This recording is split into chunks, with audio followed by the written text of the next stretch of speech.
So we mentioned the nurses earlier. You would have seen a picture a couple of days ago of some nurses walking to their job. I think it was at the Cornwall Regional, because the taxi operators refused to give them refused to take them. I suspect out of fear. And then there was the head of one of the taxi companies who said, well, if they don't, that's the picture I was talking about. So the head of one of the taxi operating companies decided, well, he said, the driver them worried, well, I can't do anything about that. The minister did come out and say that he was going to look at maybe if the taxi drivers don't want to take them, then they could be punished for it. Not certain how that will go, but we will hear about that and see if the taxi operators, as you see right there, still refusing to transport nurses. Not certain legally.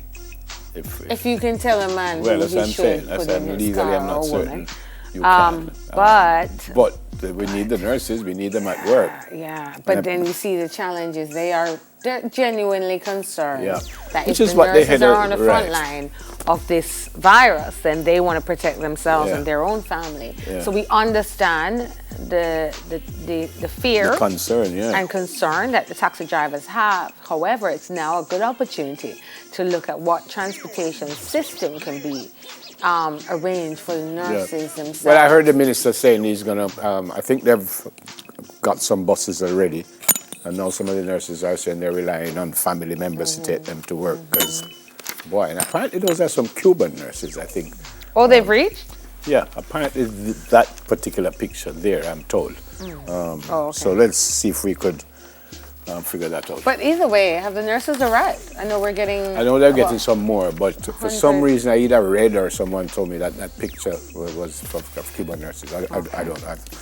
What else? This one is not great news, this next one here. Oh my goodness, the Rio Hotel closing 3 hotels. That's about 1,000 plus workers who will be without work, or should I say heading home while the hotel closes. We did hear the announcement from the minister, Dr. Christopher Tufton, telling journalists at a press briefing yesterday that guests who have come from countries where there's a community spread are expected to stay within hotel premises for 14 days, says the Minister of Health and Wellness. So the shutdown comes in the wake of the announced hotel quarantine policy for guests from COVID-19 affected countries. Now, it's that, Neville.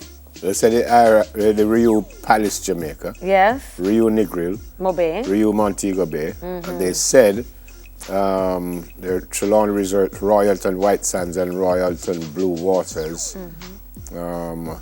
they've moved all their guests there, the Royalton Negril, and they said a 4th hotel, Melia Braco, will also close. Not yet, but will. Yeah.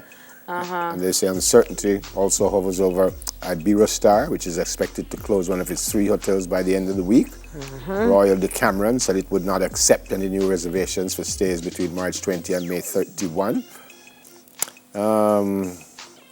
You know, right. I know we're losing a lot. I mean, everybody's losing out. But we have to also look at what we'll gain after this crisis. There's always some kind of light at the end of the tunnel. I do believe that, and I'm optimistic that we'll be a better people in light of everything that's happening. I'm very concerned. The 1,000 workers who are going home. Like you, I've lost a lot of money this month because every event that I work behind the scenes and in front and on the stage is on lockdown as well. So I've lost a big chunk of my own income, and I really know how it feels. But as I say, go home, bond together. You understand? Now is the time to call your friend in country and say, yo, how much banana up on the tree? Like, I pick up some green banana the other day, right? And fried them up last night for banana chips for the kids, like yesterday. And they were like, oh, Mom, this is nice banana chips. You can do them chunky, you can do them thin, salt them. So when you see the tree there with the green banana, any type of green banana, not the one them like we normally eat. What are you looking at? So it's a time to be creative. Oh, that's what you're looking for? No, the Zipporah and Kush ate up all of it. But I'm saying to the workers, especially those in country, use up your fruits, create, bond. Man have carrot, give him carrot. Man have banana, you can barter. But woman have chips and you don't give man chips. Oh God, never. True. Or you just say man have carrot, give carrot. You know, actually. Yeah. You want to see a picture of the banana? No, okay. I'm good. make you feel better. No, man, I'm good. That they're empty. All right.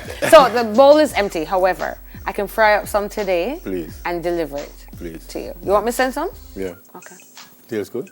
It tastes so good. All right. Oh my God. Any type of green banana, you know. Any banana that punch you or green. I'm not pick interested. it and You fry. say you're going to make it and send it to me, so I'm not interested. Yeah, but I'm That's trying to first show you how to feed yourself. If we lock down completely I'm coming the to your country. house. My house? Yeah. No, wait outside. Me don't know where you be, you know. I don't know where you I be. don't have to come inside, I'll just come outside. Oh, you can wait at the gate Yeah, for it. Yeah, I'll bring man. it. I'll just shove it out on a stick. Yeah, man, please. No I problem. like the word shub. This is unfortunate. Kemoy Campbell, who would have known in a meet, went down and we almost lost him. He's back up, he's coaching, but apparently had another issue with his heart. And now he needs surgery again. The ministry will give support to the distance runners, so says the Honourable Minister Olivia Grange. She says everything must be done to assist Kemoy. He underwent surgery on the weekend to replace an implantable cardioverter defibrillator that's put in his chest after he passed out while driving. Now, this new device will also function as a pacemaker, they say. So I saw Mrs. Fraser Price coming out to say that he needs help, and now they're saying that he needs help. I think he started a GoFundMe account. As well. And I suspect But we will hear more. I think a very important point in this story, Jamaica, is that there's a Jamaica Athletes Insurance Plan, which Kemoy is a part of, which covers 80% of his medical expenses. What is also important is for all of us to stop and think, what kind of insurance plan do we have that if we do fall sick? It's a very important conversation. We're going to be talking about that on the show this morning. It's very important. Health insurance. But thank you to the Minister Yep. of Culture, Gender, Entertainment and Sport, Olivia Grange, for committing to assist the balance of 20% Yep. for Kemoy. You know, the government has Fantastic. been doing some great things right now. Plus, I must this is say. US money we're talking about. And so it's this not, is not. and that's not, Yeah. it's not chump change. No, we're talking So- about US money here.